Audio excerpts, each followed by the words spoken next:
उत्तर प्रदेश के मुख्यमंत्री योगी आदित्यनाथ ने फिर कहा कि ज्ञानवापी एक ढांचा मात्र नहीं बल्कि ज्ञान प्राप्ति का माध्यम और साक्षात भगवान विश्वनाथ का प्रतीक है। योगी गोरखनाथ मंदिर में ब्रह्मलीन महंत दिग्विजयनाथ महाराज की 55वीं एवं ब्रह्मलीन महंत अवैधनाथ महाराज की 10वीं पुण्यतिथि के उपलक्ष्य में महापुराण कथा ज्ञान यज्ञ के समापन पर आयोजित समारोह को संबोधित कर रहे थे। मुख्यमंत्री ने आदि शंकर की ज्ञान साधना के लिए उनकी काशी यात्रा के एक प्रसंग का उल्लेख करते हुए कहा कि काशी में स्थित ज्ञानवापी कूप मात्र एक ढांचा नहीं बल्कि वो ज्ञान प्राप्ति का माध्यम और साक्षात भगवान विश्वनाथ का प्रतीक है। उन्होंने कहा कि भारत स्वाभाविक रूप से एक धार्मिक देश है जिसकी आत्मा धर्म विशेष रूप से सनातन धर्म में निहित है। सनातन धर्म की शिक्षाएं सामाजिक एकता और राष्ट्रीय एकीकरण की नींव का काम करती है। साथ ही उन्होंने कहा कि नक्सलवाद, आतंकवाद और अलगाववाद जैसे कई खतरे उभरे हैं लेकिन वो अंत में भारत में विफल हो गए। उन्होंने दावा किया जब दुनिया कोविड-19 से जूझ रही थी तो पूजा पाठ सहित भारतीय जीवन शैली ने लोगों को इससे मजबूती से निपटने में मदद की।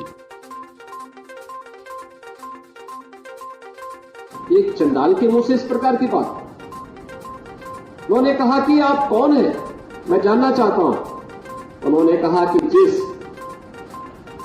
ज्ञान व्यापी की साधना के लिए, दुर्भाग्य से वो ज्ञान व्यापी आज लोग उसको दूसरे शब्दों में मस्जिद कहते हैं, लेकिन वो ज्ञान व्यापी साक्षात विश्वनाथ ही है। जिस ज्ञान व्यापी की उपासना के लिए आप केरल से चल करके यहां आए हैं, मैं उसका साक्षात स्वरूप विश्वनाथ हूं। जगत गुरु रामानंदाचार्य जगह जगह जाकर के पीठों की स्थापना के माध्यम से एक व्यापक जागरण के अभियान को आगे नहीं बढ़ा पाते। उन्होंने हर जाति के भक्तों को अपनी श्रृंखला के साथ जोड़ करके उन्हें व्यापक धर्म जागरण के अभियान के साथ लगाया था।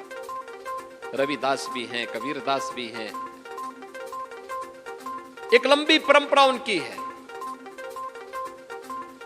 रामानुजाचार्य दक्षिण भारत से आकर के धर्म जागरण के बृहद अभियान को पूरे भारत के अंदर नहीं फैला पाते। आचार्यों की परंपरा महायोगी गुरु गोरक्षनाथ की हो, भारत के पूज्य संतों की हो, ऋषियों की हो, मुनियों की हो, ये सभी भारत को जोड़ने वाली परंपरा है। भारत को एकता के सूत्र में बांधने वाली परंपरा है, तोड़ने वाली नहीं।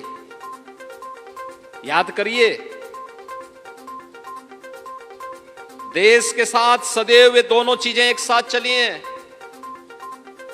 एक जो तोड़ने वाली रही है, विध्वंसक रही है, प्राचीन काल से ही उन्हें समाज ने असुर बोला क्योंकि विध्वंसक रहे हैं।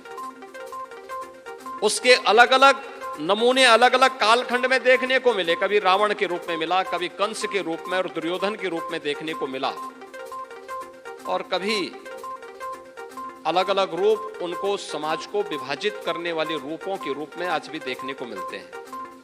लेकिन एक जोड़ने वाली भी रही है जो दैवीय सत्ता से ओतप्रोत रही है। ऋषि मुनि उसका प्रतिनिधित्व करते रहे हैं। भारत की ऋषि मुनि की परंपरा उन्हें एक स्वरूप देती रही है। अलग अलग स्थानों पर भारत के अंदर धार्मिक यात्राएं उसके उदाहरण हैं।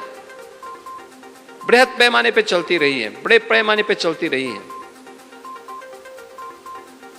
उत्तर का व्यक्ति गंगोत्री से जल लेकर के जाता है, रामेश्वरम में जलाभिषेक करता है, रामेश्वरम से जल लेकर के आता है, केदारनाथ धाम में जलाभिषेक करता है। उत्तर से दक्षिण को जोड़ने के लिए, पूरब से पश्चिम में जोड़ने के लिए एक सेतु बंधन का काम किया। आदि शंकर के बारे में भी इस बारे में कहा जाता है।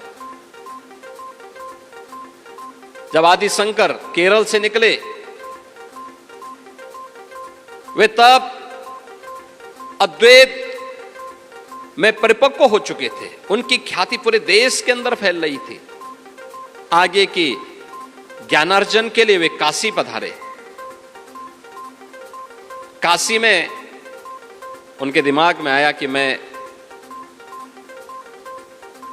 काशी में आगे का ज्ञानार्जन करूं, देखूं काशी में, काशी के माध्यम से फिर मैं अब इस अद्वैत का प्रचार भी करूंगा।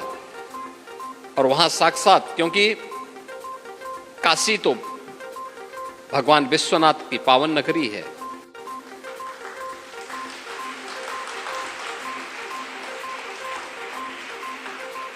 काशी के बारे में यही मान्यता है,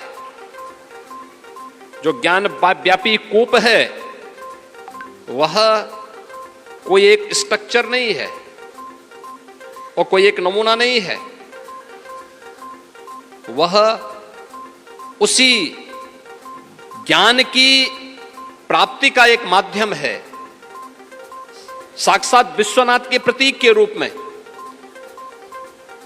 जो पूरी दुनिया का ज्ञान की प्राप्ति का माध्यम है, उसका प्रतीक है।